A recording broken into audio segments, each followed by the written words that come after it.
There's a difference between the leader and the manager.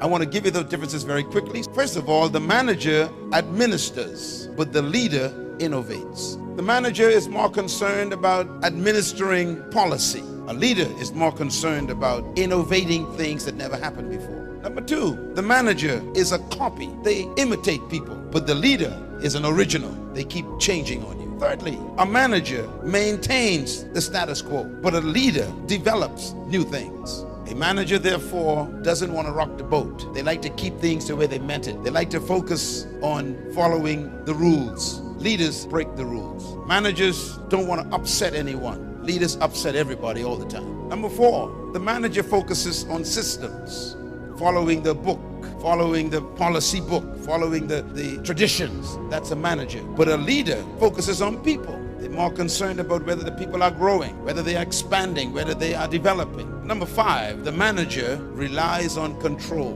The leader inspires people to trust her or him. When anybody wants to control your life and tell you what to do, when to do, how to do it, that's not a leader. That's an insecure manager. True leaders don't control people. They inspire people. Leaders don't control people. They inspire people to want to do great things and to trust in them.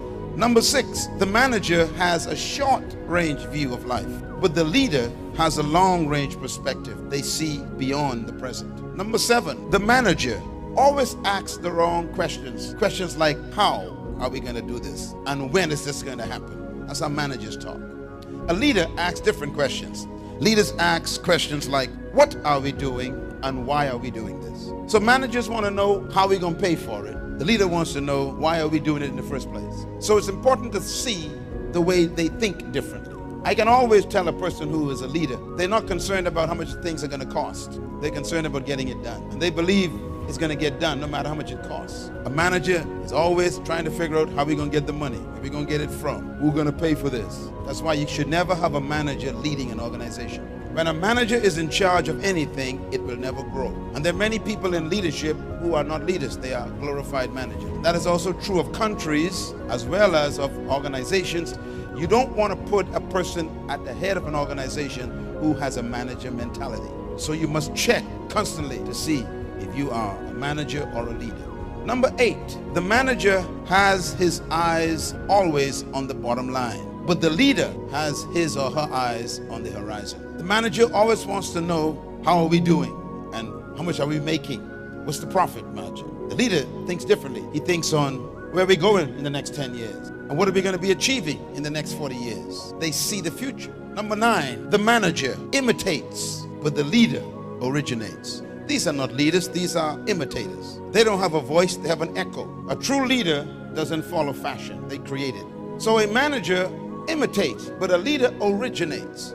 Number 10, the manager accepts the status quo, but the leader always challenges it. Leadership is about change. It's not about maintenance. Managers maintain things. Leaders change things. Managers are always wanting to make sure they follow the line. They stay with tradition. They don't upset what they meant there. That's a manager. A leader will ask questions like, why are we still doing this? This ain't working no more. And the manager would say, yeah, but that's the way it's been for 40 years. The Archbishop put that in place 30 years ago. The Archbishop is dead. A leader is not afraid of ignoring history.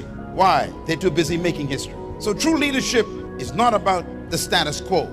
It's about challenging the boundaries. Number 11, the manager is really just a classic soldier. They obey orders. Yes, sir.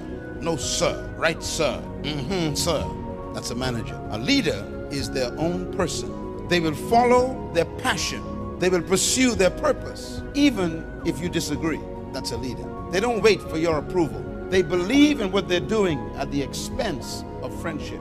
Are you willing to lose friends because of your purpose? Are you willing to lose family because of your purpose? Leaders are their own person. They don't try to be accepted by everyone. Number 12, the manager does things right, but the leader does the right thing. Two different concepts. The manager focuses on doing things the right way, even if what they're doing is no longer valid. But the leader wants to know, are we doing the right thing? So there's a difference between the way the leader thinks and the manager thinks. An army of lions led by a sheep You'll always be defeated by an army of sheep if they are led by a lion. What's the paradox? The principle is the followers will be determined by the quality of the leader. True leaders can transform cowards into warriors. A true leader can transform frightened, intimidated people into fearless, bold people. The leader can do that. Never blame the followers for the condition of the organization. Can I say it again? You're not listening. I said, if the organization is not succeeding, you don't blame the followers.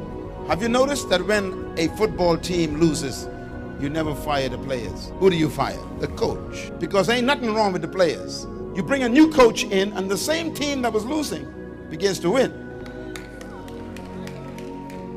If your people stop growing, it's because you stopped growing. If the people stop dreaming, it's because you have stopped dreaming. And so if you want to be a great leader, you must be like the lion. You must inspire people to greatness.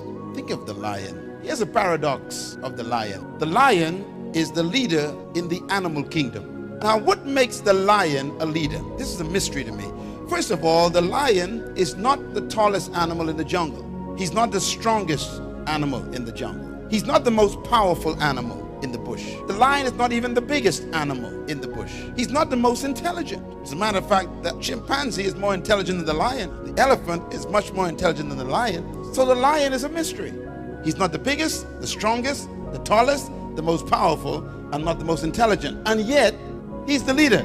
That means if you are not the biggest person in this room, or the tallest, or the strongest, or the most powerful, or even the most intelligent, you can still be the leader. Why? Because the lion destroys all of your excuses for not being a leader. Don't you ever again tell anyone you cannot be a leader because you are not smart, or you are not strong, or you are not big, or tall, or powerful. The lion cancels your excuses. So the question then is, what makes the lion the leader? How can you be a leader if you ain't the most powerful, or the strongest, or the tallest, or the most intelligent? One word: attitude. Your attitude is what makes you a leader. Attitude, therefore, has more to do with leadership than skill, or power, or size. The elephant is more powerful than the lion. The bull is more forceful than the lion. The giraffe is taller than the lion. And yet the lion eats all of them for lunch. Why? Because of attitude. A leader is distinguished from a follower by their attitude. A leader has a sense of confidence that influences their environment. When a lion shows up, all the other animals are nervous. He's a small little cat. The elephant is a monster. But when the lion shows up, the elephant is nervous, which means that attitude is more powerful than size. So what we have to learn today is, where does attitude come from? Let me put it this way. Attitude is natural. You cannot fake an attitude. Attitude controls behavior. Your attitude, therefore, comes from what you think. Attitude, therefore, has more to do with your belief about yourself than it has to do about your skill and your ability. How do you move from being a fearful little black boy to advising the Prime Minister of Israel? It's not difficult. I had to go through what I call a mental transformation. I had to see my life from a different perspective. I discovered that leadership had more to do with my self-discovery than it had to do with trying to control people. Write this down. True leaders never control people. True leaders control themselves. Now, every person in this room was created to be a leader, but not over people. Can you write that down? Leadership is not about controlling people. True leaders, I'm talking about true leaders now, never controlled people. They had no interest in controlling people. They were more concerned about discovering themselves. And that's why their attitude is so different. The lion doesn't try to compete with any other animal. The lion is too busy being himself. Can I put it this way? Attitude is a product of belief. That means what you believe determines your self-confidence. No one can live beyond the limits of their belief. In other words, you are exactly what you believe. No more, no less. I tell people all the time that your life is simply what you've been thinking it is. I remember when I wrote my first book, I thought only people from Europe could write books and give it to black people in third world countries. When I wrote my first book, I told the publisher, put my picture on the cover. He said, why? I said, just obey me. He said, why? I said, because I want black people to see that a black man can write a best-selling book.